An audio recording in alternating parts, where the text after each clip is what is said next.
Chief? I can see, Deputy. I don't know what you hope to achieve. You always seemed so proud of your badge, Chief. I'm surprised you sold it so cheap. Shut your goddamn pie hole. Now, if you don't mind, you and your officers can vacate my property. Either quietly or kicking and screaming. It's way beyond that, and you know it is. Stop this. Kicking and screaming it is, then. Do not take another step, or I will blow your agent out, King of Shark! Did you say you were in Kuwait? Yeah, what of it? Motor pool.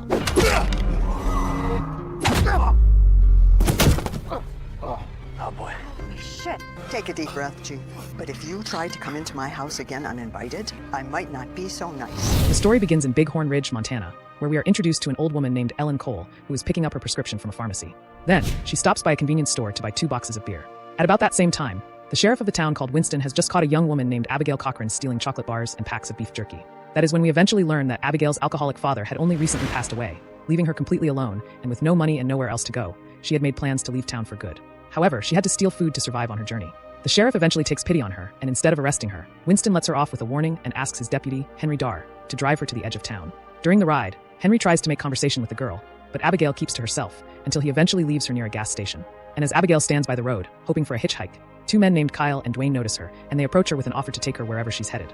Although Abigail immediately refuses, the pair continue pressuring her and making the situation feel increasingly uncomfortable for her as she tries to find a way out. That is when we see that Ellen is actually at that same store, and she quietly steps in and offers Abigail a ride instead. This obviously makes the 2 men angry as they try to threaten the old woman away, only for her to effortlessly put both men down in seconds, before leaving with Abigail in her truck. During the drive, Ellen eventually discovers that Abigail wants to travel to Mexico because she has always dreamed of seeing Machu Picchu. But Ellen tells her that Machu Picchu is actually in Peru, and instead of dropping Abigail off at the highway, Ellen invites her back to her ranch near a construction site, as she insists that she should at least enjoy a hot meal and a good sleep before continuing her journey. Although hesitant at first, Abigail eventually accepts her offer. That evening, the 2 women share a few details about themselves as Ellen reveals that Abigail's father used to help her around the ranch after Ellen's husband passed away. Abigail then explains that everything changed when Duke's construction crews arrived to build a dam. Her father deeply loved the nearby creek, and watching it disappear broke his spirit. And being unable to cope with the loss, he had eventually drowned himself at the dam. At this point, Abigail admits she's tired of the town and dreams of seeing the world. In the end, Ellen adds that traveling can broaden a person's perspective, but even then, everyone still needs a place to call home. Then to lighten the mood, Ellen jokes that they're both orphans now, and they share a laugh. By the next day, one of the richest land developers called Richard Duke arrives at Ellen's ranch in a limousine alongside his trusted associate, Mitch Clay. And immediately he starts talking. It is obvious that Duke intends to pressure Ellen to sell her land, as he explains that it's the perfect location for his luxury resort. He offers to give her a fortune, including a property within his estates, and even a lifetime VIP membership. But Ellen refuses every offer without hesitation as she makes it clear that as long as she's alive, her ranch will never be for sale. This leaves Duke feeling humiliated and furious as he returns to his limousine and orders Mitch to remove Ellen from the property, no matter what it takes. That night, we see Ellen preparing Abigail for her journey as she quietly fills the young woman's backpack with supplies and even slips in a hunting knife for protection, just as she reminds her to stay safe. Abigail is deeply touched by the kindness, and she thanks her before turning in for the night. But later that night, Kyle and Dwayne, who we later find out are working for Richard Duke, sneak into Ellen's house with orders to kill her and make it look like an accident. Immediately they are inside, Dwayne begins loosening up the staircase, but the noise wakes Ellen and she catches him in the act. Despite her age, she is still very quick as she overpowers him before knocking him unconscious with her oxygen tank.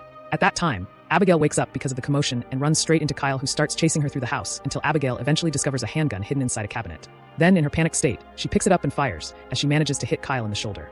She is left in shock by what just happened as she freezes and allows Kyle to escape. Just then, Ellen arrives and calmly reassures her that she will take responsibility if anyone asks about what happened. Later on, we see that Kyle has gone to report the failed mission to Mitch Clay, who is furious that 2 grown men couldn't deal with 1 elderly woman. And by the following morning, the police arrive at Ellen's ranch and arrest Dwayne. But instead of focusing on the attempted break-in, Sheriff Winston brings up Ellen's earlier confrontation at the gas station. Just then, another officer reports that they have discovered 12 cannabis plants inside Ellen's barn. And even though she explains that they're strictly for personal use, Winston points out that anything beyond 4 plants is considered a serious offense under Montana law. So, Ellen ends up being the one placed under arrest. Now that Ellen has been taken, Abigail is now alone at the ranch, and that is when she starts exploring the house, until she finds that there is a hidden room beneath the basement. And when she gains access inside, she finds an arsenal of firearms, several passports with different identities, including old photographs showing Ellen in military uniform. That is when Abigail finally realizes that the elderly woman is more than just an ordinary ranch owner. In the meantime, we see that Ellen is at the police station when one officer notices her tiger tattoo and admires it before jokingly comparing it to his own Taylor Swift tattoo. Then we see Dwayne trying to intimidate Ellen, but she simply plays it down and even laughs at his injured nose. But things take a turn when we see that Dwayne is surprisingly released on bail, while Ellen remains locked in a holding cell. Seeing this, she pleads with Sheriff Winston to help protect her ranch as she tells him that she thinks Duke is behind everything. But Winston dismisses her concerns entirely, and this makes Ellen accuse him of being on Duke's payroll. In the end, when she asks him to give her an honest answer about protecting her property, Winston simply tells her no. Soon after, we see Kyle and Dwayne gathering cans of gasoline, as it becomes clear that they're preparing to burn Ellen's house down. Meanwhile, back at the station, Henry becomes concerned about Ellen's condition, and in a bid to help, he goes to bring her oxygen tank to the cell, only to find her lying on the floor. So he immediately goes inside in a haste, only for Ellen to catch him off guard, disarm him, and lock him inside the cell. And on her way out, she disables another officer by pinning him down by his finger. And when a female officer tries to stop her with a taser, Ellen turns the weapon back on the officers, as she eventually clears her path to escape. Then, she quickly rushes back to her ranch. And the moment she arrives, she hands Abigail the truck keys and tells her to leave before the police get there, as she insists that she'll be fine on her own. But Abigail won't listen, as she refuses to abandon the woman who has literally given up her life to help her. So she stays back, and just moments later, police vehicles surround the property and call Ellen out. By the time she eventually steps onto the front porch to face them, the sheriff confronts her with his weapon drawn.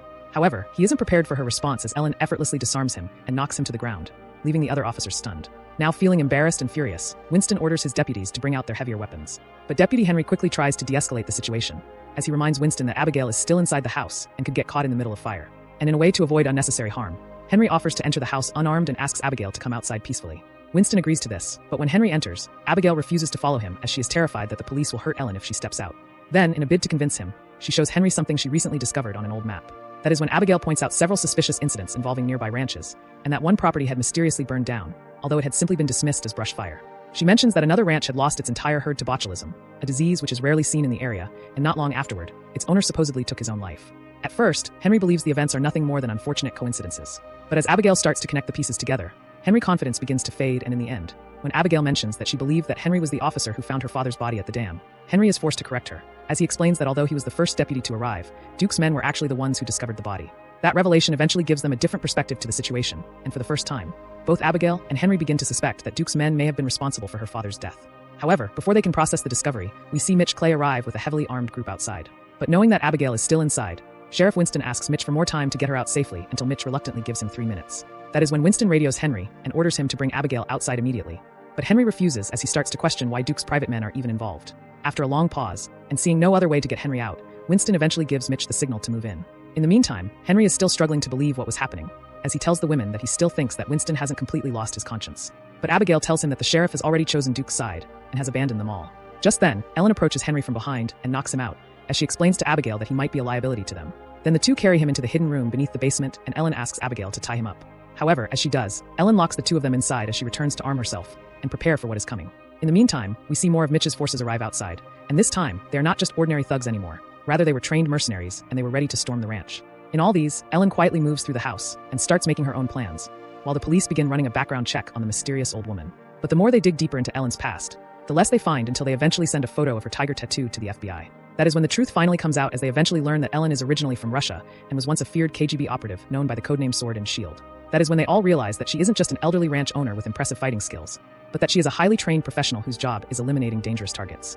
But even at this, Mitch's mercenaries begin their operation as they start closing in from behind the ranch. That is when Dwayne stumbles across several shooting targets, as he finds that every single bullet hole is perfectly centered, and this suddenly brings to bear the reality of the kind of person they're up against. So, instead of going in, they decide to smash a vehicle through the house to gain access. However, inside the house, Ellen is watching, and just as the trunk approaches, she calmly shoots out the tire before the plan can even begin. And as more mercenaries advance through the backyard, they start triggering Ellen's traps one after another. Now totally terrified by the chaos, Dwayne abandons the mission and runs for his life. Now with their initial plan falling apart, Mitch orders his men to open fire on the house, and this forces Ellen to stay under cover as the men eventually push closer. However, when Kyle opens the front door, another trap sends him flying back onto the lawn while the surviving mercenaries finally make it inside, only for Ellen to silently move through the shadows and pick them off with incredible precision. She then takes their own weapons against them, as she makes perfect shots each time she fires. In the meantime, Abigail is still desperately trying to escape from the basement. And as she continues to bang on the door, one of the mercenaries hears the noise and tries to get inside. That is when Abigail eventually realizes what is happening, and she quickly goes to free Henry, just as the mercenary bursts inside and opens fire on them.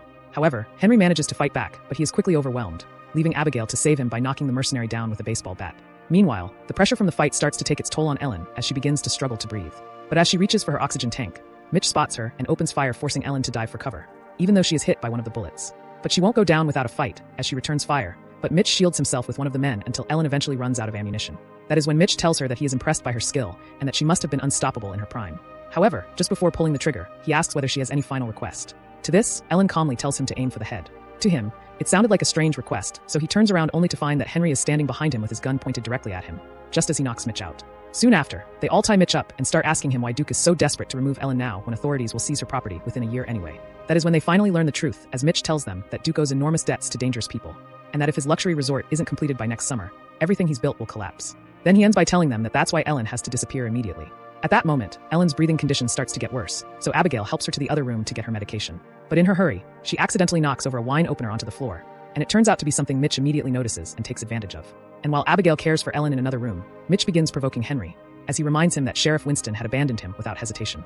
This eventually gets into Henry's head as he loses control and gets too close, giving Mitch the chance to overpower him with the tool he had taken earlier.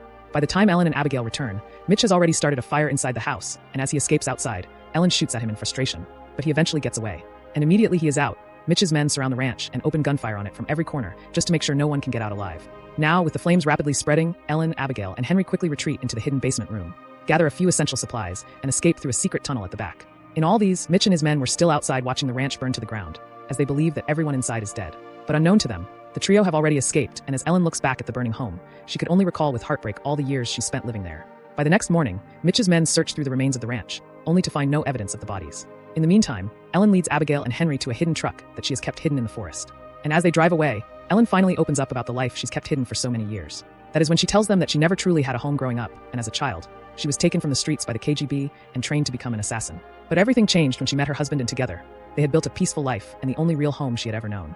However, now that that home has been destroyed, she couldn't help but seek revenge. So, they decide to seek solid evidence to expose Richard Duke, as Abigail recalls that her father may have uncovered something before his death. Seeing this as an opening, they decide to travel to his old trailer and search through his belongings, until they eventually find documents that connect Duke's resort project to the mysterious destruction of several neighboring ranches. About that same time, Duke receives a call from the Russian gang he owes money, as they demand that he meet them in person to sign some important papers. Meanwhile, in the forest, Abigail finally breaks down as it becomes evident that she spent years believing her father had lost his mind, and that she has been avoiding him and feeling ashamed of him just like everyone else in town, not knowing that he had been telling the truth all along. He wasn't crazy after all, rather it was Duke who was really responsible for everything. This realization makes her more determined to get justice, as she decides to team up with Ellen to bring Duke down once and for all. In the meantime, Henry goes to tell Sheriff Winston that state police are on their way to arrest him because he has reported his illegal activities. And it was later that night that Duke discovered that Ellen survived the attack.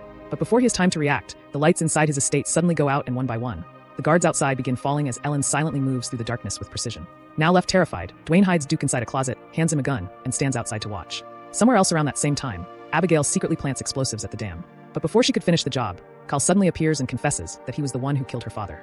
Then he attacks Abigail while cruelly taunting her. But little does he know she's still carrying the hunting knife Ellen had given to her. And at the perfect moment, Abigail pulls it out and stabs him in the stomach to finally get her revenge on the man who has inflicted so much pain on her. Meanwhile, back at Duke's estate, we see that every guard has been defeated, and as he hears footsteps outside the closet, Duke panics and shoots aimlessly until he runs out of bullets. It is only after the shooting stops that Ellen calmly opens the closet and points her gun at him. However, while Duke was assuming that she's there to kill him, Ellen tells him that her real target is Mitch.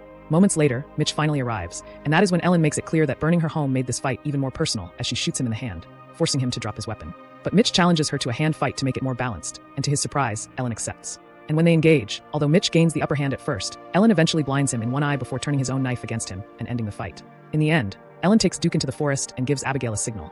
And moments later, the explosives go off and completely destroy the dam. This leaves Duke totally furious as he tries to lash out at Ellen. But soon after, one of the Russian men arrives to collect the papers from Duke. However, the man immediately recognizes Ellen and greets her with respect. And as they speak in Russian, Duke appears relieved as he is convinced that the man has come to eliminate her. But to his shock, Ellen calmly allows the Russians to take Duke away, as we see that after the man had seen who he is dealing with, he had simply settled on an agreement with Ellen to take Duke with him, as we see that Ellen knows exactly what kind of fate is waiting for him. Several weeks later, as the movie comes to an end, we see Abigail reading a newspaper with the report that Duke remains missing after the deadly events at his estate. Then we learn that Henry is now serving as the town's new sheriff. And just as he stops by to deliver Ellen's prescription, we see Ellen and Abigail setting out together in Abigail's father's trailer, as they have finally decided to begin the journey she has always dreamed of, with their destination set for Machu Picchu. And that is the recap of the movie, The Last Stand of Ellen Cole. If you love this video, don't forget to leave a like, subscribe to the channel, and also leave a comment for us. Thanks for watching, and see you in the next one.